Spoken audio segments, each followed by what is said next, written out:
Hello student. आपका channel exam hackers पर आपका स्वागत है। इस चैनल पर आपको जो है 12th के बोर्ड की प्रिपरेशन कराई जाएगी, जिसमें 100 आउट ऑफ 100 आप 100 में से 100 नंबर ला सकते हैं बहुत ही कम मेहनत में।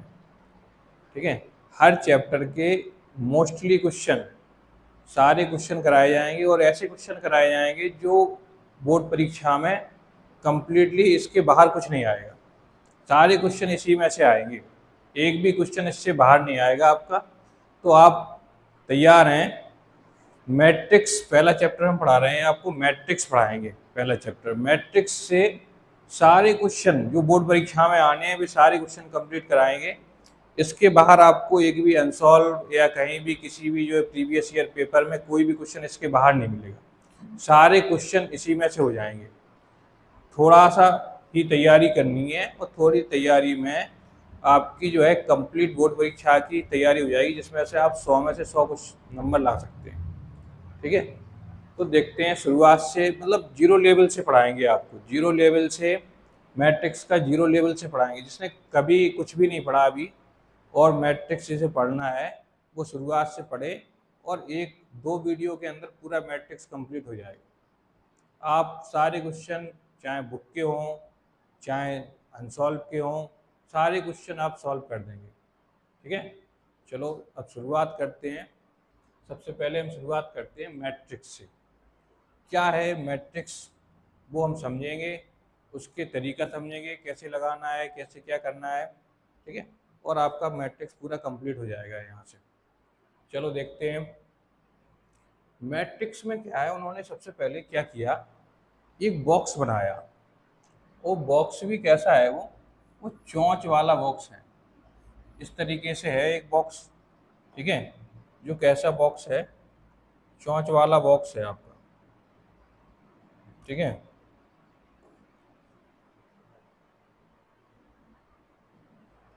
तो देखते हैं बॉक्स जो है वो आपका जो है इस तरीके से बॉक्स है आपका, कि जो इस तरीके से जिसमें बॉक्स में जो है चोंच निकली हुई है। एक उन्होंने बॉक्स बनाया जिसमें उन्होंने चोंच निकाल दी, और एक बॉक्स अलग से बनाया इसने, इसे उसने सारणिक डिटर्मिनेंट्स कह दिया। और ये जो वाला जो बॉक्स है चोंच वाला, इसमें संख्याएं लिख दी उसने, 5 3 2, कुछ संख्याएं इसमें डाल दी, 4 6 8। तो इसे कह दिया आव्यूह, इसे मैट्रिक्स बोल दिया, इसे डिटर्मिनेंट्स। ये डिटर्मिनेंट्स का बॉक्स है और ये वाला बॉक्स जो है वो तुम्हारा मैट्रिक्स का है। तो हम पहली चीज़ सीखे, एक बॉक्स है जिसमें चोंच निकली हुई है, ऐसा बॉक्स है उसे हम डिटर्मिनेंट्स कहते हैं। इसे हम क्या कहते हैं, मैट्रिक्स कहते हैं। और डिटर्मिनेंट्स का बॉक्स में चोंच नहीं निकली, डिटर्मिनेंट्स के बॉक्स में जो है वो चोंच नहीं निकली, ये सीधा बॉक्स है। तो पहली चीज़ हम सीखे, पहचानना सीखे। कई लोग इसी में कंफ्यूज रहते हैं कि डिटर्मिनेंट्स है कि मैट्रिक्स है। तो मैट्रिक्स के बॉक्स में चोंच निकली है और मैट्रिक्स जो नहीं है उसमें जो है बिना चोंच का है। ठीक है, ये हमारा डिटर्मिनेंट्स है। तो पहली चीज़ हम सीखे कि जो बॉक्स होता है वो चोंच वाला होता है मैट्रिक्स का। अच्छा, इसके बाद अगर हमसे कहिए 5 3 2 4 6 9 3 8 4 2 1 5, इसमें देखते हैं बॉक्स सीख गया है पहली बात। अब अगली हम चीज़ सीख रहे हैं कि इसमें रो, रो कितनी है, कॉलम कितने हैं, रो माने पंक्ति, कॉलम कितने हैं। ठीक है, रो और कॉलम सीख रहे हैं। रो जो है वो इस प्रकार से होती है पंक्ति, ऐसे में। ये देखो पंक्ति कितनी है हमारी, 3 हो गई, 1 2 और 3।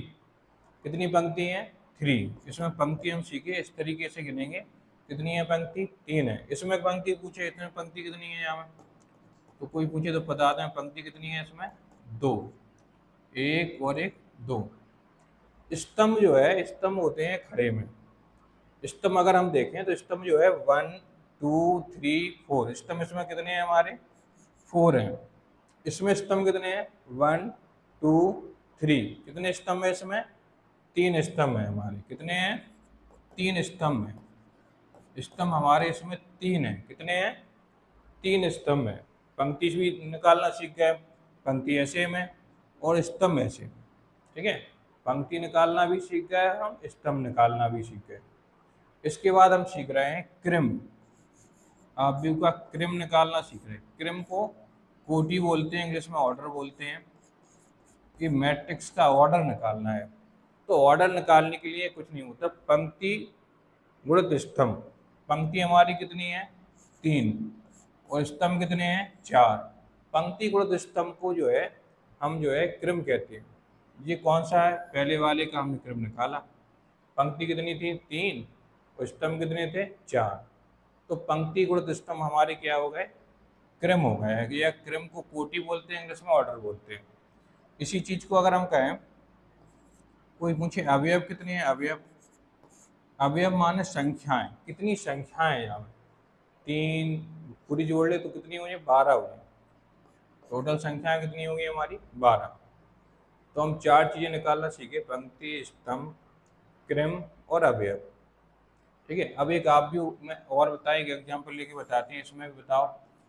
क्रम 5 3 2 1 4 6 9 5। अगर जाको कहे कोई बताओ पंक्ति बताओ कितनी है, तो पंक्ति हमारी कितनी है इसमें? पंक्ति हमारी इसमें कितनी है? 2। और स्तंभ कितनी है? स्तंभ, स्तंभ दो। स्तंभ ऐसे में गिनेंगे 1 2 3 और 4। स्तंभ कितने हैं इसमें हमारे? 4 स्तंभ हैं। कितने हैं? 4 स्तंभ हैं। और अगर कोटि पूछ दी उसने, कोटि, कोटि या क्रम, कोटि और क्रम होती है पंक्ति गुणित स्तंभ। पंक्ति कितनी है हमारी इसमें? पंक्ति 2 है इसमें। कितनी है पंक्ति? 2। 1 और 1 2 पंक्ति हैं, 2 गुणित 4। ये हमारा क्रम हो गया। ठीक है। तो हम पहली चीज सीखे पंक्ति निकालना, स्तंभ निकालना और कोटि निकालना। ठीक। इसके आगे हम सीखेंगे कि आव्यूह क्या है। आव्यूह के बारे में थोड़ा सीखेंगे। इसके बाद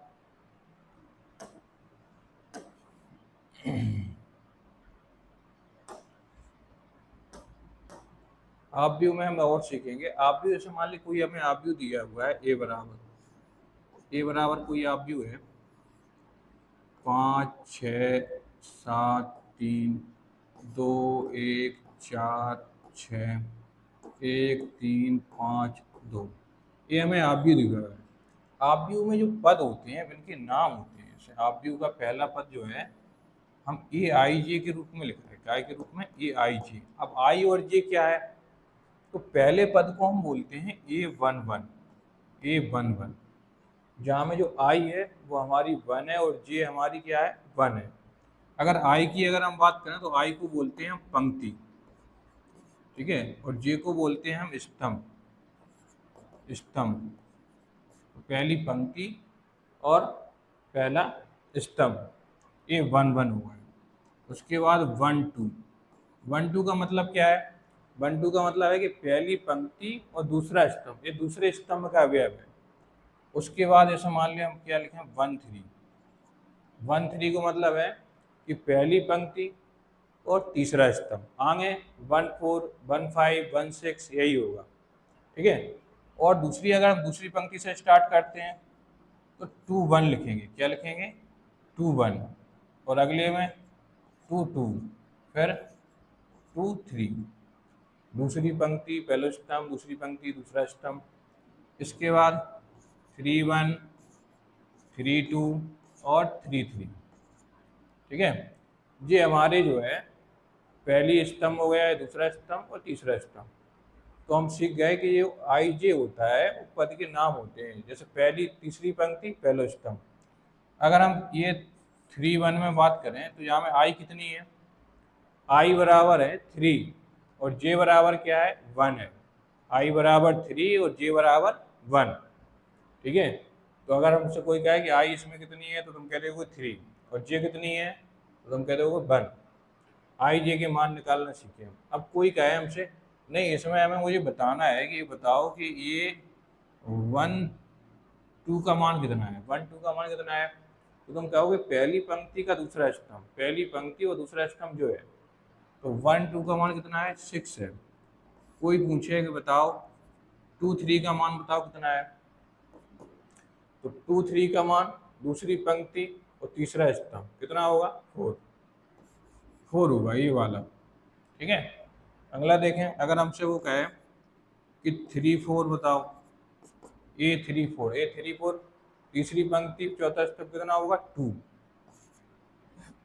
ये हम सीखे AIJ। अच्छा, ये बोलते हैं, इसको बोलते हैं मुख्य विकर्ण। क्या बोलते हैं इसको? मुख्य विकर्ण बोलते हैं। ठीक है, और इसके ऊपर जो एक त्रिभुज बन रही और नीचे भी एक त्रिभुज बन रही। ठीक है, तो मुख्य विकर्ण में A11, A22, A33 ये मुख्य विकर्ण के अवयव होते हैं। ठीक है, मतलब I और J क्या होते हैं? बराबर होते हैं। इसमें क्या होते हैं? I और J कैसे होते हैं? बराबर। और जो ऊपर वाले त्रिभुज बनते हैं इसमें I जो है छोटी होती है और J बड़ी होती है। और नीचे वाले में देखें, नीचे वाले में जो I है वो बड़ी है और J कैसी है? छोटी है। I बड़ी है और J छोटी। ऊपर वाले में I छोटी है और J बड़ी है। इसकी अभी जरूरत पड़ेगी। ये सीख लो कि मुख्य विकर्ण में जो है I J बराबर होती है। ऊपर वाली जो त्रिभुज बनती है उसमें I छोटी होती है, J बड़ी होती है। नीचे वाले में J बड़ी होती है और I छोटी होती है। ठीक है, अब हम देखें आव्यूह में क्या है। आव्यूह में कुछ नहीं है। अगर हमें योग करना आ गया, आव्यूह का अंतर सीखे, आव्यूह का योगफल, आव्यूह का अंतर और आव्यूह का गुणनफल, 3 चीजें अगर हमने सीख ली तो पूरा आव्यूह हमें आने लगेगा। तो सबसे पहले हम यही 3 चीजें सीखेंगे, आव्यूह का योगफल, आव्यूह का अंतर, आव्यूह का गुणनफल। उसके बाद हम देखेंगे टाइप ऑफ मैट्रिक्स, आव्यूह के प्रकार। ठीक है, चलो देखते हैं ना। सबसे पहले हम आव्यूह का योगफल और अंतर निकालना सीखते हैं। देखें कैसे सीखते हैं। चलो देखो,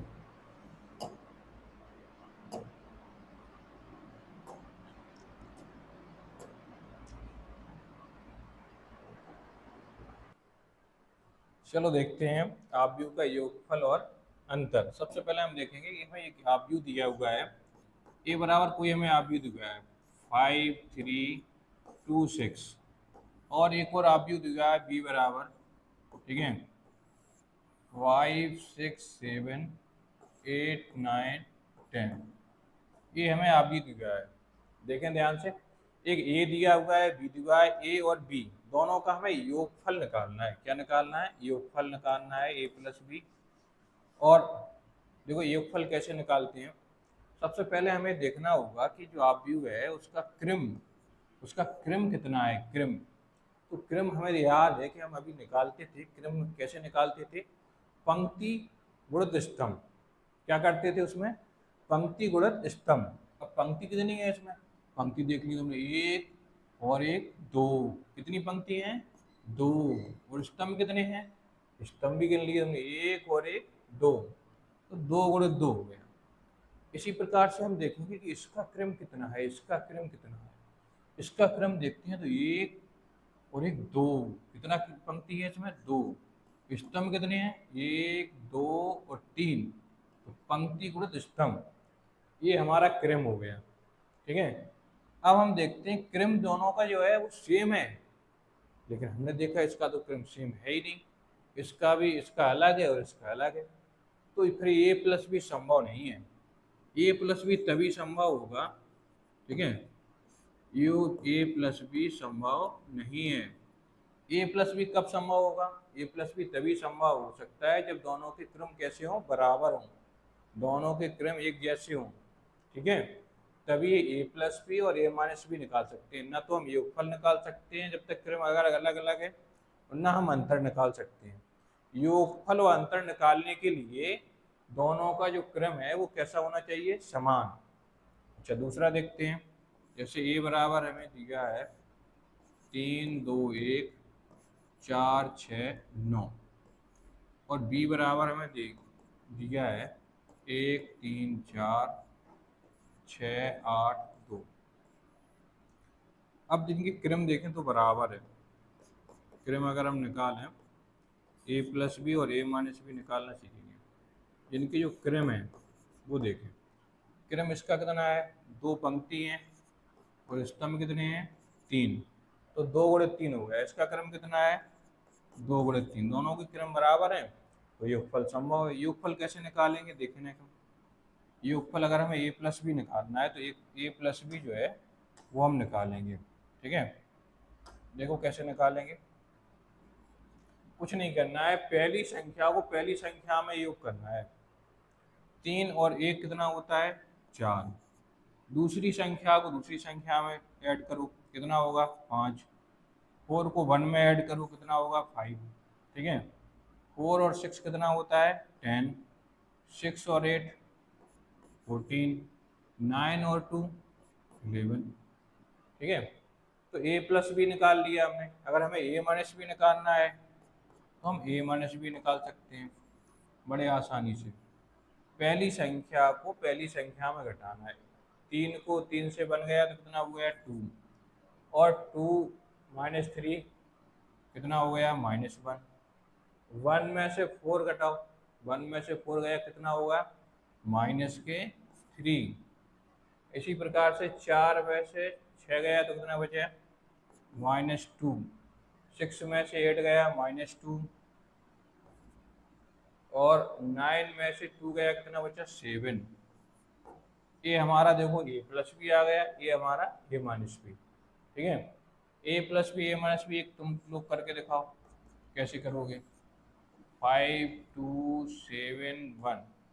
ठीक है, और बी दिया हुआ है मुझे 1 2 3 4। ये निकालना है, ए प्लस बी निकालना है मुझे और ए माइनस बी निकालना है। निकालो ए प्लस बी और ए माइनस बी। कैसे निकालोगे बताओ। ए प्लस बी निकालना है, कुछ नहीं है, पहली संख्या को पहली संख्या में ऐड कर दो। 5 1 कितना हो गया 6 हो गया। 2 और 2 कितना हो गया 4 हो गया। 7 और 3 10 हो गया। 1 और 4 5 हो गया। ए माइनस बी निकालना है तो ए माइनस बी बड़ा आसान है निकालना। 5 में से 1 गया कितना हो गया 4। 2 से 2 गया 0। 7 से 3 गया कितना हो गया तुम्हारा 4। और 1 से 4 गया -3। ये आ गया। ठीक है, तो हमने ए प्लस भी निकालना सीखा और ए माइनस भी। हम योगफल भी निकालना सीख गए और हम अंतर भी निकालना सीख गए। ठीक है, अब हम सीखेंगे योगफल और अंतर हो गया, हम सीखेंगे गुणनफल। गुणनफल और सीख गए, उसके बाद हम सीखेंगे टाइप ऑफ मैट्रिक्स। ठीक, तो गुणनफल सीखते हैं। गुणनफल में क्या है देखें, कुछ संख्याएं हमें दी है, जैसे ए और बी दिया है। ए बराबर हमें दिए गए कितने दिए हैं, ए बराबर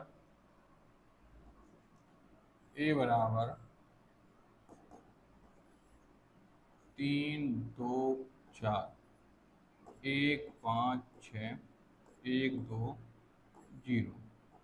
ठीक है, और बी बराबर हमें दे क्या दिए हैं 1 2 3 2 1 4। हमें ए और बी के मान दिया है। इसमें क्या है, इसमें समान नहीं होना चाहिए। इसमें क्रम जो है, इस क्रम भी देखेंगे, इसका क्रम कितना है 3 पंक्ति और 3 स्तंभ। इसका क्रम कितना है, इसकी पंक्ति कितनी है 3 और स्तंभ कितने हैं 2।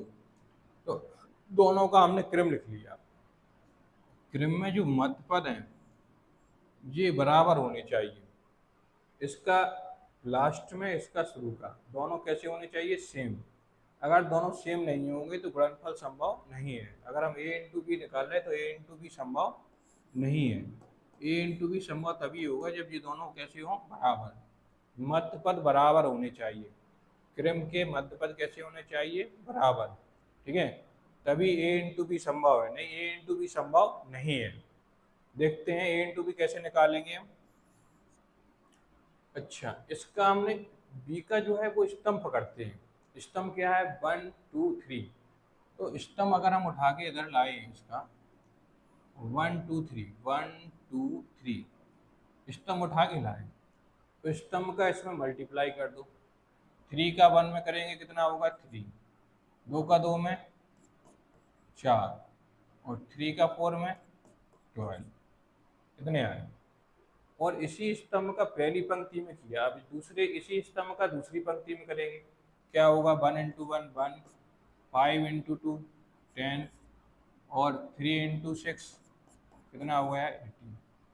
अब इसमें करेंगे 1 का 1 में 1 हो गया, 4 हो गया और कितना हो गया 0। ठीक है, तो पहले स्तंभ का मल्टीप्लाई पहले में, दूसरे में और तीसरे में, तीनों में कर दिया मैंने। इसके बाद अब हम दूसरा स्तंभ उठाएंगे।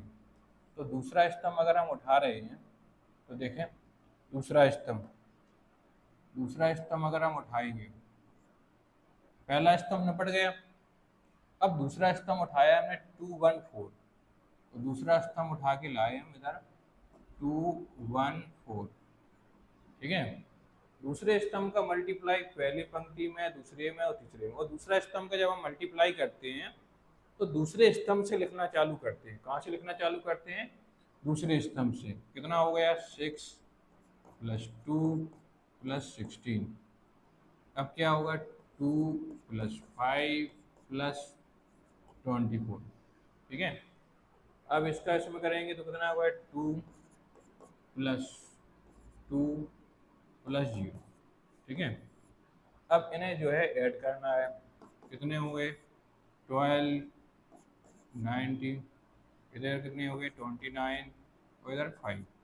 इधर देखो ये 24, इधर हो गए हमारे 31 और ये हो गए 4। ठीक है, ये हमारा जो है आया।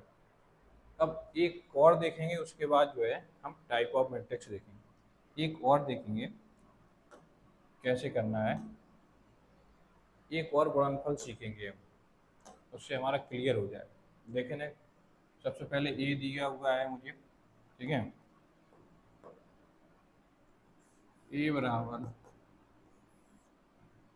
3 2 4 5 1 6। ठीक है, अच्छा, और बी बराबर दिया हुआ है 1 2 3 1 0 2 -1 1 और 3। इतने ए और बी। तो क्रम देखें, सबसे पहले तो क्रम देखना जरूरी है। क्रम क्या है इसका 2 गुणित 3, और इसका क्रम कितना होगा 3 गुणित 3। अब दोनों के मध्य पद देखते हैं, मध्य पद बराबर है तो गुणनफल संभव है।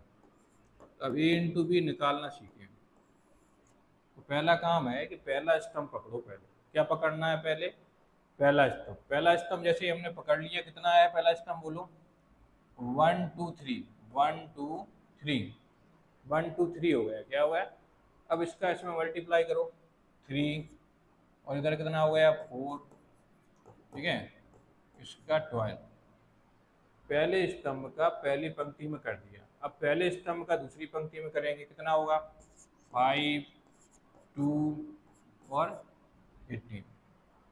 पहला स्तंभ हो गया। अब पहला स्तंभ के बाद हम दूसरे स्तंभ का करेंगे। दूसरा स्तंभ क्या है हमारा 1 0 2 1 0 2। अब 1 0 2 का क्या कितना हो गया 3 0 और 8। अच्छा, अब इसके बाद जो है इसी स्तंभ का हम दूसरी पंक्ति में करते हैं, तो कितना होगा 5 0 और 12। अच्छा, दूसरा स्तंभ निपट गया। अब तीसरा स्तंभ देखते हैं, कितना है -1 1 3। इसका करोगे तो कितना होगा देखें ना, 3 कितना हो गया -3 और +2 और +12। इसके बाद इसी स्तंभ का दूसरी पंक्ति में करो -5। ठीक है, प्लस के 2 2 नहीं 1 होगा। कितना होगा 1। ठीक है, 1 और कितना होगा 12। 12 नहीं है, कितना 18। कितना होगा? ठीक है, इन्हें ऐड कर दो। ये 12 4 16 और 3 19, 18 2 20 और 5 25 और 8 3 11 और 12 5 17। ठीक है, और 12 तो 14 और 3 14 में से 3 गए 11 बचे। 18 के 19 19 में से 5 गए 14। जी हमारा जो है ए इंटू बी आ गया। ठीक है, तो हमने 2 सवाल सीखे गुणनफल के, एक पिछला और एक ये। अगर गुणनफल समझ में आ गया तो जो मान ली कि आप व्यू तुम्हारा कंप्लीट हो जाएगा इसमें। आप व्यू में जितनी भी चीज़ें हैं वो कुछ नहीं है, आप व्यू का योगफल है, आप व्यू का अंतर है और आप व्यू का गुणनफल है। एक चीज़ और है जो हम सीखेंगे अभी, आप व्यू का डैश निकालना। हिंदी में बोलते हैं उसे परिवर्त आप व्यू, इंग्लिश में बोलते हैं ट्रांसपोज मैट्रिक्स। क्या है? ट्रांसपोज मैट्रिक्स है। ट्रांसपोज मैट्रिक्स सीखेंगे हम, ठीक है। उसको ये डैश से प्रदर्शित करते हैं। जैसे हमें कोई आव्यूह दिया हुआ है, ए बराबर, क्या दिया हुआ है, ए बराबर हमें दिया हुआ है 3 2 4 1 6 10 3 9 12, ठीक है। अगर हमें इसका डैश निकालना है, ए डैश, हिंदी में बोलते हैं परिवर्त आव्यूह, इंग्लिश में बोलते हैं ट्रांसपोज मैट्रिक्स। या ऊपर छोटी सी टी बना दें, ऊपर छोटी सी टी बना दें तब भी इसे जो है ट्रांसपोज मैट्रिक्स कहते हैं। ए डैश, ये डैश है, ठीक है। और हिंदी में बोलते हैं परिवर्त आव्यूह। अब परिवर्त आव्यूह हमें निकालना है तो बहुत आसान है। कैसा आसान है? स्तंभ को पंक्ति बना दो। जैसे ये स्तंभ दिख रहा है 3 2 और 4, तो 3 2 4 को हम पंक्ति में लिखेंगे, ठीक है। इसी प्रकार से दूसरे स्तंभ को पकड़ो, उसको भी पंक्ति में लिख दो 1 6 10, क्या दिक्कत है लिखने में। इसको भी लिख दो 3 9 और 12। ये हमारा जो है, देखें ए डैश निकल आया। क्या निकल आया? ए डैश। एक और निकालें ए डैश। जैसे ए बराबर हमें दिया है 3 2 1 4 6 9, इसका डैश निकालना है। कुछ नहीं करना, डैश का स्तंभ को पंक्ति में बदल दो 3 2 1, ठीक है, और 4 6 9, ये डैश निकल आया। सिंपल है, ए से ए डैश निकालना बहुत सरल है, ठीक है। ये चीज़ें तुम्हारी जो तुमने सीख ली यही है और कुछ नहीं है आप व्यू में। ये सारे कुछ सवाल सीख लेंगे 2 4 से, उसमें कंप्लीट हो जाएगा। आप व्यू में कुछ है नहीं है। चलो समझते हैं आगे। आप व्यू में अब इसके बाद हम समझेंगे टाइप ऑफ मैट्रिक्स, ठीक है। हमें हमने सीखा है कि आव्यूह का जोड़, आव्यूह का योगफल, आव्यूह का अंतर, आव्यूह का गुणनफल, और हमने सीखा है ए डैश निकालना। आव्यूह में डैश निकालना भी सीखा है। अब जो है आव्यूह का जो है वो हम सीखेंगे कि आव्यूह कितने प्रकार के होते हैं, कौन कौन से होते हैं, तो टाइप ऑफ मैट्रिक्स सीखेंगे, ठीक है। और आव्यूह के काफ़ी डेफिनेशन होती हैं और कुछ डेफिनेशन में एक बार समझ लो, सारी डेफिनेशन इधर से ही याद हो जाएंगी तुम्हें, ठीक है। केवल एक बार समझ लिया फिर तुम डेफिनेशन कभी भूल नहीं पाओगे, ठीक है। एक बार ध्यान से समझना। टाइप ऑफ मैट्रिक्स, मैट्रिक्स के लाने सबसे पहले हम सीख लें। हमें कोई एक आव्यूह दिया हुआ है, जिसमें आव्यूह हमें दिया हुआ है,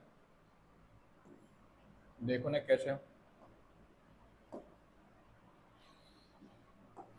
आव्यूह जो है, एक आव्यूह जो है वो देखें। आव्यूह मान लिया हमें दिया हुआ है m गुणित n क्रम का। कितने क्रम का? m गुणित n। m जो है इसमें क्या है, हमारी पंक्ति है। m क्या है इसमें? पंक्ति है। और n क्या है इसमें? हमारा स्तंभ है, कॉलम, ठीक है। तो ये हमारी रो है और ये हमारी कॉलम है। तो सबसे पहले हम बात करें स्तंभ आव्यूह की। स्तंभ आव्यूह क्या होता है? स्तंभ आव्यूह में जिसमें केवल एक स्तंभ हो, कितना हो? जिसमें केवल एक स्तंभ हो उसे हम स्तंभ आव्यूह कहते हैं। उसे क्या कहते हैं? स्तंभ आव्यूह कहते हैं, ठीक है। देखो ध्यान से, एक स्तंभ है मतलब जो n है, जो हमारी स्तंभ है वो क्या है? एक है, n इक्वल टू 1, ठीक है। n बराबर कितने हैं हमारे? एक हैं। पंक्ति कितनी है इससे हमें मतलब नहीं है, पंक्ति कितनी भी हो सकती है, ठीक है। स्तंभ कितना होना चाहिए? एक। तो इसके डेफिनेशन भी लिख सकते हैं। कोई पूछे डेफिनेशन बताओ स्तंभ आव्यूह की, कॉलम मैट्रिक्स की, तो तुम कहोगे जिसमें एक स्तंभ हो। जिसमें एक स्तंभ हो उसे हम स्तंभ आव्यूह कहते हैं, कभी नहीं भूलोगे। स्तंभ आव्यूह नाम ही से पता लगो, नाम से ही पता लग रहा हो कि स्तंभ आव्यूह का मतलब जिसमें एक स्तंभ हो, ठीक है। अगला देखें, स्तंभ आव्यूह के बाद अगर हम बात करें, स्तंभ आव्यूह के बाद है हमारा दूसरे नंबर पे है पंक्ति आव्यूह। कौन सा आव्यूह है हमारा? पंक्ति आव्यूह है। कौन सा आव्यूह है? पंक्ति आव्यूह। ठीक है। रो मैट्रिक्स क्या है ये हमारा? रो मैट्रिक्स है। और रो मैट्रिक्स में तुम नाम से ही समझ गया, रो मैट्रिक्स का मतलब है जिसमें केवल जो है एक पंक्ति हो। एम गुणित एम में, एम क्रॉस एम में, एम क्रॉस एन है जो हमारा, उसमें जो एम है वो हमारी क्या है?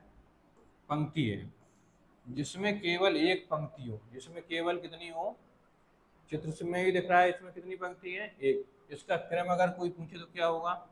ठीक है, 1 गुणित 4, मतलब पंक्ति कितनी है यहाँ में? एक है। स्तंभ कितने हैं? 2 हैं, 3 है, 4 है, इससे कोई फर्क नहीं पड़ता। ठीक है। पंक्ति कितनी होना चाहिए? एक होना चाहिए।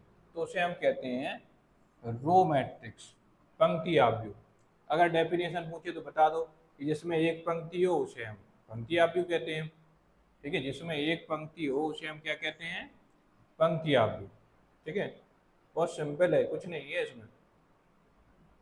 चलो अब हम आगे बढ़ते हैं। इसके बाद जो हमारे जो है सबसे शुरू में जो है 5 प्रकार हैं। कितने प्रकार हैं? 5 प्रकार हैं। और जिसमें से 2 हम पढ़ चुके। कौन कौन से? पहला है हमारा स्तंभ आव्यूह, दूसरा है हमारे पंक्ति आव्यूह, तीसरा हमारा है, 2 है क्षैतिज आव्यूह। और क्षैतिज आव्यूह के अलावा, क्षैतिज आव्यूह को बोलते हैं हॉरिजॉन्टल मैट्रिक्स, क्षैतिज आव्यूह। ठीक है। क्षैतिज आव्यूह में क्या है कि इसमें जो डेफिनेशन है, जैसे हम कहें कि m क्रॉस n का एक आव्यूह है जिसमें पंक्ति क्या है? m है, और स्तंभ क्या है? n है। इसमें जो है वो पंक्ति कम होगी और स्तंभ ज़्यादा होगी। जो m है वो छोटी होगी और n कैसी होगी? बड़ी होगी। पंक्ति कम और स्तंभ ज़्यादा। अगर हम डेफिनेशन लिखें इसकी तो इसी से डेफिनेशन बनती है। एक ऐसा आव्यूह जिसमें पंक्ति कम हो और स्तंभ अधिक हो, पंक्ति कम हो स्तंभ अधिक हो, उसे हम क्या कहते हैं? क्षैतिज आव्यूह कहते हैं। जैसे इसकी एग्जाम्पल की बात करें तो 2 गुणित 3, तो जिसमें 2 जो है वो m है वो कम है 3 से, तो पंक्ति जो है कम है और स्तंभ ज़्यादा है।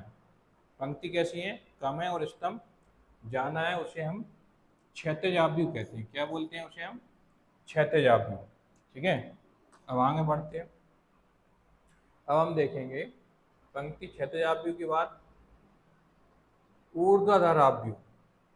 ठीक है, वर्टिकल मैट्रिक्स। तो ठीक है, जो क्षैतिज में है ऐसे चौड़ा तो वो क्षैतिज आव्यूह, और जो पंक्ति में लंबा लंबा है, ठीक है, उसे हम बोलते हैं, क्या बोलते हैं उसे हम? ऊर्ध्वाधर आव्यूह। ठीक है। ऊर्ध्वाधर आव्यूह में क्या होता है? जैसे मान ली पंक्ति कितनी है? पंक्ति गुणित स्तंभ की अगर हम बात करें m गुणित n में, तो जो m है वो अधिक होगी, पंक्ति ज़्यादा होगी, और स्तंभ कितने होंगे? कम होंगे। ठीक है, पंक्ति अधिक और स्तंभ कम, इसे हम बोलते हैं ऊर्ध्वाधर आव्यूह। ठीक है, इसे हम क्या बोलते हैं? ऊर्ध्वाधर आव्यूह। ठीक है। क्या है ऊर्ध्वाधर आव्यूह? Vertical matrix. क्या है वर्टिकल मैट्रिक्स में? वर्टिकल मैट्रिक्स में हमारी जो पंक्ति हैं, हमारी जो पंक्ति हैं वो ज़्यादा होती हैं और स्तंभ जो है कम होते हैं। स्तंभ कम और पंक्ति ज़्यादा, ये हमारी जो है वर्टिकल मैट्रिक्स है। इसमें जो पंक्ति हैं वो ज़्यादा होगी और स्तंभ कम होगी। इसमें जैसे देखें पंक्ति हमारी 3 है, स्तंभ 2 है, तो इसमें पंक्ति ज़्यादा है और स्तंभ कम है, तो हमारा ये वर्टिकल मैट्रिक्स होगा। जिसका चित्र अगर हम देखें तो लंबा लंबा ऐसा होता है, लंबा लंबा। ठीक है, लंबा लंबा मतलब वर्टिकल मैट्रिक्स। ठीक है, देखें ऊर्ध्वाधर आव्यूह, इसे बोलते हैं वर्टिकल मैट्रिक्स। अब आगे देखते हैं। वर्टिकल मैट्रिक्स के बाद हम देखेंगे, अब इसमें 5 प्रकार हमने बताए थे, 4 तुम्हारे हो गए, 4 के बाद ये 5वां है तुम्हारा। ठीक है, कौन कौन होगा? स्तंभ आव्यूह, पंक्ति आव्यूह और वर्टिकल मतलब क्षैतिज आव्यूह और ऊर्ध्वाधर आव्यूह। अब हमारा आ गया स्क्वायर मैट्रिक्स। क्या आ गया? Square matrix. वर्ग आव्यूह बोलते हैं इसे। क्या बोलते हैं इसे? वर्ग आव्यूह बोलते हैं हम इसको। ठीक है, इसे क्या बोलते हैं? वर्ग आव्यूह, स्क्वायर मैट्रिक्स। इसमें क्या होता है, जो पंक्ति है हमारी, पंक्ति है और जो स्तंभ हैं, जो पंक्ति और स्तंभ हैं जो हमारे, वो सेम है। पंक्ति और स्तंभ कैसे हैं हमारे, सेम है। पंक्ति और स्तंभ हमारे इसमें कैसे हैं, सेम हैं। उसी को हम वर्गाव्यू कहते हैं। पंक्ति और स्तंभ हमारे बराबर होंगे, मतलब m क्रॉस n पंक्ति और स्तंभ है, तो जितनी पंक्ति होगी उतनी हमारे स्तंभ होंगे। उसे हम वर्गाव्यू कहेंगे। क्या कहेंगे, उसे हम वर्गाव्यू कहेंगे। इसमें हमारी पंक्ति और स्तंभ कैसे हैं, बराबर हैं। ठीक है, चलो देखते हैं आगे। अगर हम एक उदाहरण दें, उदाहरण तो इसी में है। इसमें क्या है, 3 और क्रॉस 3, 3 क्रॉस 3 का है, मतलब पंक्ति भी 3 है, स्तंभ भी 3 है। तो हम समझ गए कि अगर पंक्ति और स्तंभ बराबर हो गए तो हमारा स्क्वायर मैट्रिक्स हो जाएगा। क्या हो जाएगा, हमारा स्क्वायर मैट्रिक्स। ठीक है, अब स्क्वायर मैट्रिक्स के बाद हम देखेंगे, अब हमारे जो है अगला जो है स्क्वायर, जो हमारे 5 आव्यूह हो गए हैं, कि उसी 5 आव्यूह में अब स्क्वायर मैट्रिक्स के कुछ भाग हैं। क्या है, अब न तो ऊर्ध्वाधर आव्यूह के कोई भाग हैं, ठीक है, ऊर्ध्वाधर आव्यूह के भी नहीं है, हमारे क्षैतिज आव्यूह के भी नहीं है, पंक्ति आव्यूह के नहीं है, स्तंभ आव्यूह के, केवल किसके भाग हैं, हमारे स्क्वायर मैट्रिक्स के। स्क्वायर मैट्रिक्स के कुछ भाग हैं, वो देखेंगे हम।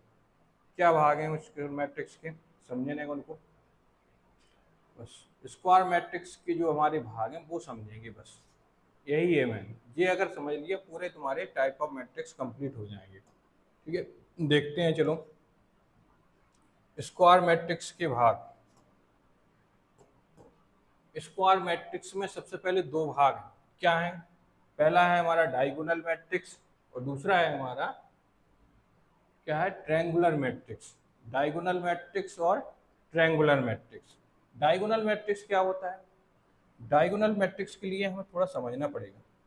डायगोनल मैट्रिक्स जो है, एक हमारा ऐसा मैट्रिक्स है जिसे हम पहले पद को बोलते हैं A11, दूसरे को बोलते हैं A12, दूसरे को बोलते हैं A13, फिर 21, 22 और 23, और फिर 31, 32 और 33।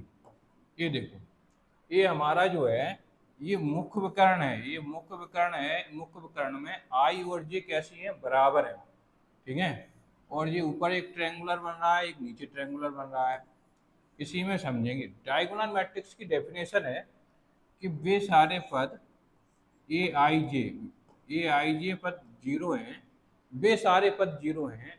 कौन से पद 0 हैं, जिसमें आई और जे बराबर नहीं है। जहां जो है आई और जे, जहां आई नॉट इक्वल टू जे, ठीक है, आई नॉट इक्वल टू जे, आई और जे बराबर नहीं, यही डेफिनेशन है। डेफिनेशन तो यही है कि ए आई जे बराबर 0 है जहां आई और जे बराबर नहीं है। तो हम देखते हैं कि आई जे कहाँ बराबर नहीं है। हम देखते हैं इसमें मुख्य विकर्ण में तो आई जे बराबर है, लेकिन ऊपर वाले जो है ट्रायंगुलर में आई जे बराबर नहीं है। इसमें नीचे वाले भी ट्रायंगुलर में भी आई जे जो है बराबर नहीं है इसमें भी। तो हमें समझ में आ गई कि वे सारे पद 0 हैं। कौन से सारे पद 0 हैं, जिनमें आई और जे बराबर नहीं है। मतलब अगर हम देखें एग्जाम्पल में देखें, इधर लिखा है 3, 2, 6, मतलब मुख्य विकर्ण को छोड़ के सारे पद जो है वो हमारे शून्य होंगे। मुख्य विकर्ण को छोड़ के बाकी के सारे पद कैसे होंगे, हमारे 0। मुख्य विकर्ण के ऊपर सारे 0 और मुख्य विकर्ण के नीचे सारे 0। इसे हम डायगोनल मैट्रिक्स कहते हैं। क्या बोलते हैं इसको, हम डायगोनल मैट्रिक्स बोलते हैं, जिसमें ऊपर के सारे पद 0 होंगे और नीचे के भी सारे पद 0 होंगे मुख्य विकर्ण के। ठीक है, इसको हम ऐसे भी लिख सकते हैं, डैग 3, 2, 6। डैग 3, 2, 6, डैग का मतलब है डायगोनल मैट्रिक्स है जिसमें मुख्य विकर्ण में 3, 2, 6 है। ये हमारा 3, 2, 6 लिखे, ऊपर के सारे पद 0 और नीचे के सारे पद 0। इसे हम बोलते हैं डायगोनल मैट्रिक्स। ठीक, अब हम डायगोनल मैट्रिक्स के बाद डायगोनल मैट्रिक्स के 2 हो गए। क्या हो गए, दो भाग हो गए। ठीक है, डायगोनल मैट्रिक्स के 2 भाग हो गए। डायगोनल मैट्रिक्स में हमने देखा कि जो ऊपर मुख्य विकर्ण की ऊपर संख्या है वो भी सारी 0 है, और नीचे वाली जो संख्या है वो भी जो है हमारी 0 है। एक एग्जाम्पल के रूप में देखते हैं। एग्जाम्पल मतलब उसने कहा है मुख्य प्रकरण में, कहा है मुख्य प्रकरण में क्या कहा है उसने कि मुख्य प्रकरण के ऊपर के सारे जीरो हैं और नीचे के सारे जीरो हैं, लेकिन मुख्य प्रकरण के बारे में उसने कुछ नहीं कहा मुझसे कि जीरो हैं कि नहीं है। तो मुख्य प्रकरण में जीरो हो भी सकते हैं और नहीं भी हो सकते हैं, ठीक है। अगर हम कहें कि 0 3 2 और इधर भी जीरो, इधर मुख्य प्रकरण में भी जीरो हो सकते हैं, ये भी जीरो कर सकते हैं, इधर भी जीरो हो सकता है, इधर भी जीरो हो सकता है, लेकिन कम से कम एक संख्या रहनी चाहिए। अगर हम चाहें तो उसे भी हटा सकते हैं, उसे भी हम जो है विकर्ण आप भी कर सकते हैं अगर जीरो लिख दें। लेकिन अगर एनसीईआरटी के हिसाब से चलें तो एनसीईआरटी की बुक में कही गई कि एक कम से कम एक संख्या तो हो, मुख्य विकर्ण में कम से कम एक संख्या हो, उसे हम विकर्ण आव्यूह कहते हैं। क्या कहते हैं उसे हम? विकर्ण आव्यूह, ठीक है। और इसमें जीरो हो भी सकते हैं और नहीं भी हो सकते हैं, लेकिन मुख्य विकर्ण के ऊपर और सारे, ऊपर वाले और नीचे वाले सारे पद जीरो होंगे। ऊपर वाले और नीचे वाले कैसे होंगे? सारे पद जीरो होंगे, ठीक है।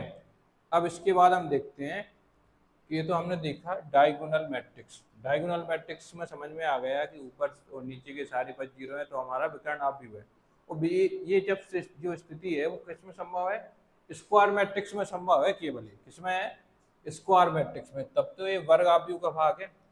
कभी विकर्ण आव्यूह पंक्ति स्तंभ इसमें बराबर होंगे, इसमें ये नहीं कि 2 या गुणित 3 का हो गया, 4 या 3 गुणित 4 का हो गया। इसमें सारे जो पद हैं पंक्ति और स्तंभ कैसे होंगे? बराबर। अब इसके बाद इसके दो भाग हैं, स्केलर मैट्रिक्स और आइडेंटिटी मैट्रिक्स। स्केलर मैट्रिक्स को बोलते हैं अदिश आव्यूह। क्या बोलते हैं इसको? हम अदिश आव्यूह बोलते हैं इसको। अदिश आव्यूह और इकाई आव्यूह, दो भाग हैं इसके, अदिश आव्यूह और इकाई आव्यूह, ठीक है। देखो अदिश आव्यूह, अदिश आव्यूह और इकाई आव्यूह। अदिश आव्यूह और इकाई आव्यूह में क्या अंतर है कि अदिश आव्यूह में जो आव्यूह है हमारा, इसमें देखो विकर्ण आव्यूह के भाग हैं तो ये तो बात निश्चित है कि ऊपर के और नीचे के सारे पद जीरो होंगे, ठीक है। A0 0, 0 A 0 और 0 0 A। इसमें क्या है इकाई आव्यूह? इसमें भी A होगा, ठीक है। A0 0, 0 A 0 और 0 0 A। लेकिन इसमें और इसमें अंतर क्या है? इसमें A बराबर 1 होगा और इसमें A बराबर नॉट इक्वल टू 1 होगा। मतलब 1 नहीं होगा, 1 के अलावा कुछ भी हो सकता है। जैसे हम कहें स्केलर मैट्रिक्स का एक एग्जांपल देखें, तो स्केलर मैट्रिक्स में क्या है, ऐसे मान लीजिए इधर लिख दिया मैंने 5 0 0 0 5 0 0 5 0, ठीक है। 0 5 0 और 0 0 5। मतलब जो मुख्य विकर्ण में है वो तीनों संख्याएं कैसी होंगी? हमारी सेम होंगी, लेकिन 1 नहीं होगा। 1 के अलावा कुछ भी होगी और तीनों जो है कैसी होंगी? हमारी सेम। इधर अगर 4 है तो 4 4 4 तीनों जगह है तो वो हमारा क्या हो गया? अदिश आव्यूह हो गया। इकाई आव्यूह में क्या होगा? इकाई आव्यूह का अगर हम एग्जांपल देखें तो 1 0 0 0 1 0 0 0 1, ठीक है। तीनों जो मुख्य विकर्ण में संख्याएं हैं वे तीनों कैसी हैं? हमारी बराबर हैं, लेकिन तीनों जगह क्या है? 1 है, तो उसे हम इकाई आव्यूह कहते हैं। इकाई आव्यूह को हम आई से प्रदर्शित करते हैं और आई को हम I2 भी कह सकते हैं, I2 और I3 भी कह सकते हैं और I भी कह सकते हैं, ठीक है। किससे प्रदर्शित करते हैं हम इसे? I से, ठीक है। I को मतलब है आइडेंटिटी मैट्रिक्स या यूनिट मैट्रिक्स बोलते हैं, हिंदी में बोलते हैं इसको इकाई आव्यूह या तत्समक आव्यूह। कौन सा आव्यूह है? इकाई आव्यूह या तत्समक आव्यूह। अच्छा, I2 का मतलब क्या है कि 2 × 2 क्रम का है। कितना है? 2 × 2 क्रम का, 1 0 0 1, ये हमारा इकाई आव्यूह। तीन, एक I3 का मतलब है 3 × 3 क्रम का है, 1 0 0 0 1 0 और 0 0 1। ये सवाल में सबसे ज़्यादा मिलेगा तुम्हें आइडेंटिटी मैट्रिक्स, ठीक है। आई लिखी होगी, आई का मतलब समझ गए, इकाई आव्यूह है 1 0 0 0 1 0 0 0 1, ये हमारा इकाई आव्यूह है। और स्केलर मैट्रिक्स भी समझ गए। इसके बाद हमारा आया अपर ट्रायंगुलर मैट्रिक्स और लोअर ट्रायंगुलर मैट्रिक्स, ठीक है। ट्रायंगुलर मैट्रिक्स के दो भाग हैं, एक अपर ट्रायंगुलर मैट्रिक्स, एक लोअर ट्रायंगुलर मैट्रिक्स। तो अपर और लोअर ट्रायंगुलर मैट्रिक्स समझेंगे। क्या समझेंगे हम? अपर मैट्रिक्स और लोअर ट्रायंगुलर मैट्रिक्स। ठीक है, चलो देखते हैं अपर ट्रायंगुलर मैट्रिक्स क्या होता है और लोअर ट्रायंगुलर मैट्रिक्स क्या होता है। इसकी डेफिनेशन है, क्या डेफिनेशन है इसकी? पहले हम जो हमने आव्यूह बनाया था, पहले क्या बनाया था हमने? A11, A12, A13, इसके बाद A21, A22, A23, ठीक है, A31, A32, A33। इसमें जो मुख्य विकर्ण है, वो मुख्य विकर्ण के ऊपर जो है, इसमें जो देखें हम ऊपर वाले में आई और जे जो है वो आई छोटी है और जे बड़ी है। और नीचे वाले में देखें, नीचे वाले में अगर हम देख रहे हैं, इसमें जो है हमारा आई जो है वो बड़ी है और जे छोटी है। और इसमें आई और जे कैसी है? बराबर है। ठीक है, तो अगर हम बात करें कि अपर ट्रायंगुलर मैट्रिक्स की बात करें, किसकी बात करें? अपर ट्रायंगुलर मैट्रिक्स की बात करें, तो अपर ट्रायंगुलर मैट्रिक्स में हम देखते हैं कि जो हमारी डेफिनेशन है इसकी, कि ए आई जे, क्या है डेफिनेशन? ए आई जे बराबर, ए आई जे बराबर क्या है? जीरो है। कौन से पद जीरो है हमारे? ठीक है, अगर अपर ट्रायंगुलर की बात करें तो ऊपर संख्याएं होती हैं और नीचे हमारे सारे पद जीरो होते हैं। तो जो आई, वे सारे पद जीरो हैं जहाँ जो आई जो है वो बड़ी है और जे छोटी है। तो हम देखते हैं कहाँ हमारी आई बड़ी है और जे छोटी है। तो हम देख रहे हैं कि नीचे वाले में जो आई बड़ी है और जे हमारी छोटी है। अगर हम एग्जाम्पल देखें तो एग्जाम्पल इस प्रकार से है, 3, 2, 1, ठीक है, 4, 6, 2, उल्टे कितने हैं? 0, 0, 0। मतलब मुख्य विकर्ण के जो ऊपर हैं, नीचे वाली सारी संख्याएं जीरो और ऊपर जो है संख्याएं हैं। ऊपर हमारी संख्याएं और नीचे सारे पद हमारी कैसे हैं? जीरो हैं। उसे हम कहते हैं upper triangular matrix. Lower triangular matrix में क्या होगा? अब तुम्हारे दिमाग में आ चाहिए, इसका उल्टा होगा। लोअर ट्रायंगुलर ये आई जे बराबर जीरो, जहाँ जहाँ जो है वो हमारी आई जो है छोटी है और जे कैसी है? बड़ी है। ठीक है, आई छोटी है और जे बड़ी है। तो आई छोटी है, इसका मतलब क्या है? कि ऊपर वाले में आई और छोटी होती है। जैसे 4, 0, 0, 3, 1, 0, 2, 9, 6। मतलब मुख्य विकर्ण के जो ऊपर हैं वे सारे पद जीरो हैं, नीचे वाले संख्याएं। लोअर ट्रायंगुलर मैट्रिक्स में नीचे संख्याएं ऊपर जीरो, और अपर ट्रायंगुलर मैट्रिक्स में ऊपर संख्याएं नीचे जीरो। ठीक है, और मेन डेफिनेशन इसकी ये है, ये डेफिनेशन जरूर याद रखना है हमें, कि ए आई जे बराबर जीरो, जहाँ आई छोटी है और जे बड़ी है। ये तुम्हारे जो है क्या हुए? आव्यूह के भाग हुए। एक और आव्यूह है शून्य आव्यूह। ठीक है, शून्य आव्यूह। शून्य आव्यूह क्या होता है? इसमें सारे पद जीरो है, उसे शून्य आव्यूह कहते हैं। सारे पद कैसे हों? जीरो। ठीक है, ये जरूरी नहीं है कि सारे पद, ये वर्ग आव्यूह का भाग नहीं है, इसमें पंक्ति कितनी भी है, स्तंभ कितने हैं, लेकिन सारे पद अगर जीरो है तो उसे क्या बोलते हैं? शून्य आव्यूह बोलते हैं। तो ये हमारे हो गए आव्यूह के टाइप ऑफ मैट्रिक्स, आव्यूह के भाग। क्या हो गए? ये हमारे आव्यूह के भाग हो गए। ठीक है, चलो अब देखते हैं आगे। आगे हम देखते हैं इसमें, ये तो हो गए हमारे टाइप ऑफ मैट्रिक्स, आव्यूह के भाग। अब देखते हैं हम क्वेश्चन। ये सारे क्वेश्चन जो है, इसमें जो हमने क्वेश्चन रखे हैं वे सारे चुन चुन के क्वेश्चन रखे हैं। ठीक है, इतने क्वेश्चन सीखने के बाद तुम सारे अनसॉल्व, गबोक और कोई भी सब क्वेश्चन जो है कंप्लीट कर सकते हो। ठीक है, न तो इसके बाहर तुम्हें कुछ पढ़ने की ज़रूरत है।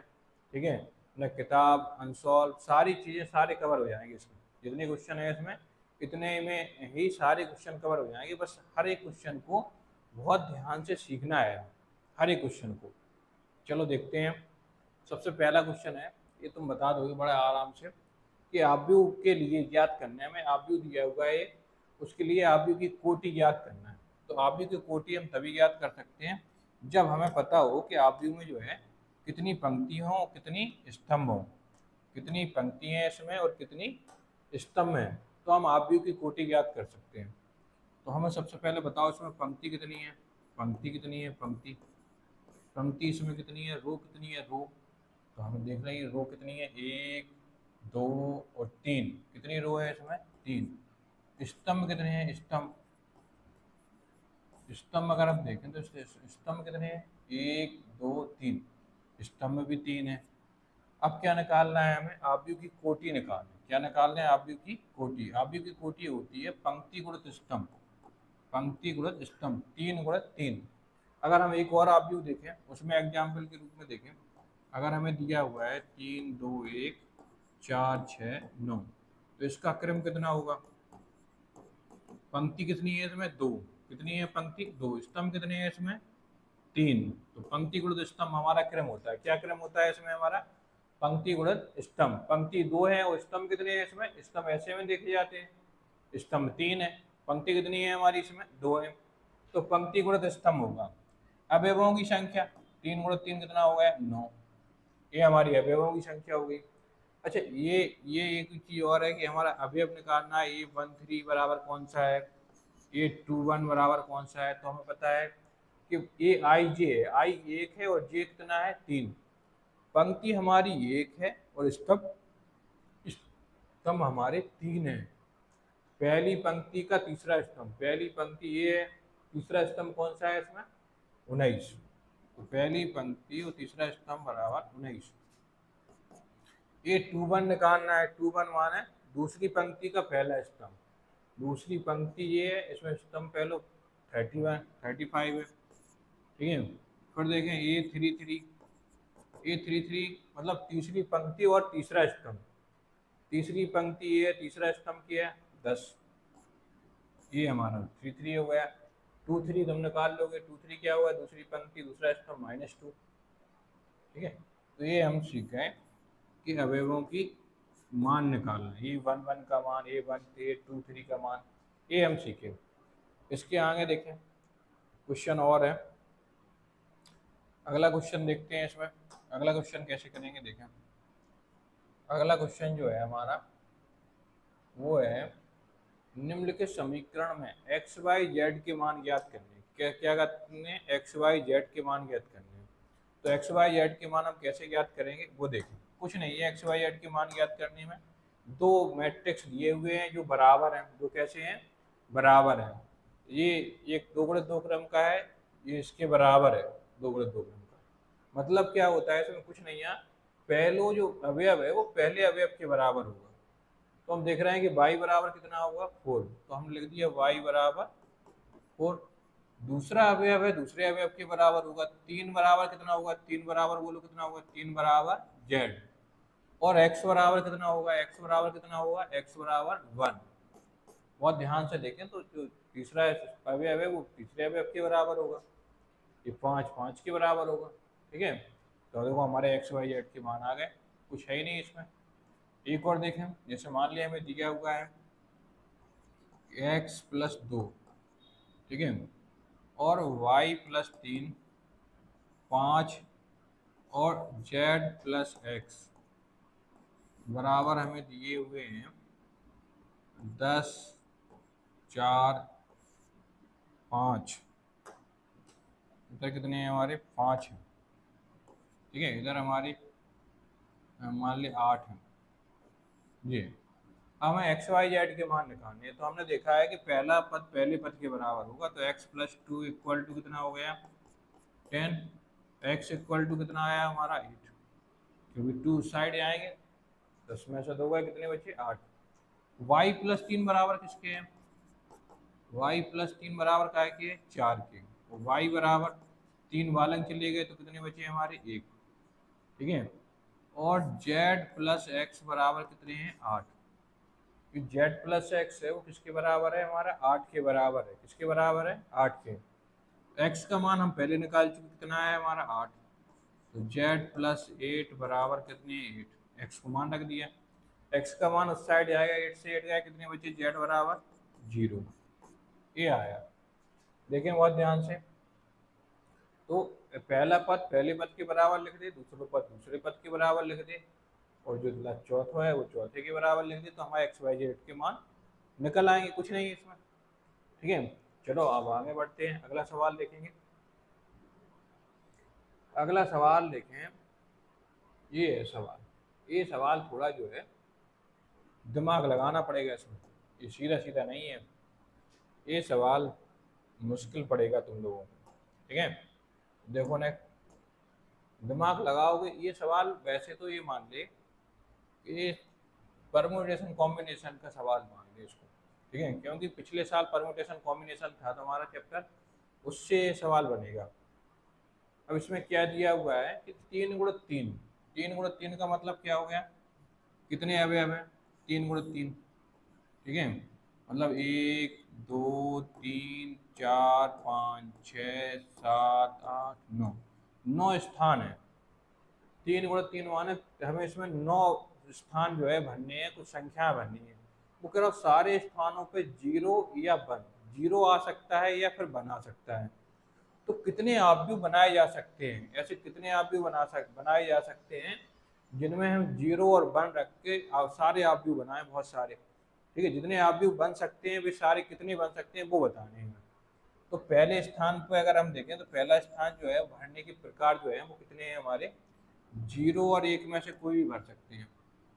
ठीक है, और दूसरा स्थान भी भरने के प्रकार हमारे कितने हैं, 0 1, क्योंकि रिपीट हो रहे हैं। रिपीट नहीं होंगे तो अगर रिपीट ना होंगे तो पूरे 9 अवयव हम लाएंगे कहाँ से। अवयव तो हमारे पास 2 हैं केवल, 0 और 1 है, उन्हीं से भरना है सारे। ठीक है, तो पहला स्थान भरने के प्रकार हमारे कितने हो गए, 2। दूसरा स्थान भरने के प्रकार 2। तीसरा स्थान भरने के प्रकार 2। ऐसे ही हमारे मान ली कितने प्रकार हो गए, 9 स्थान है। 2 का गुणा कितने बार होगा हमारा, 9 बार होगा। कितने बार होगा, 2 का जो गुणा होगा वो कितना बार होगा, 9 बार। ठीक है, तो 2 की पावर 9 हो गई, कितना हो गया हमारा, 2 की पावर 9। 2 की पावर 9 बराबर 512।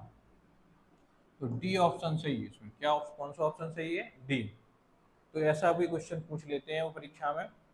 ठीक है, कि मान लीजिए कि हम एग्जाम्पल दें तुम्हें कि एक ऑब्जेक्ट बनाना है, वो ऑब्जेक्ट बनाना है हमें 2 × 3 क्रम का। कितने क्रम का बनाना है, 2 × 3 क्रम का बनाना है। और जिसमें जो संख्याएं, जो अंक भरने हैं हमें, वो अंक जो है वो 1 2 3, अंक जो भरने हैं वो 1 2 3 है। तो 1 2 3 अंक भर के हमें ये ऑब्जेक्ट बनाना है 2 × 3 क्रम का। कितने प्रकार से बन सकता है, तो हमने कही जिसमें 2 × 3 क्रम की बात करें तो 2 पंक्ति और 3 स्तंभ।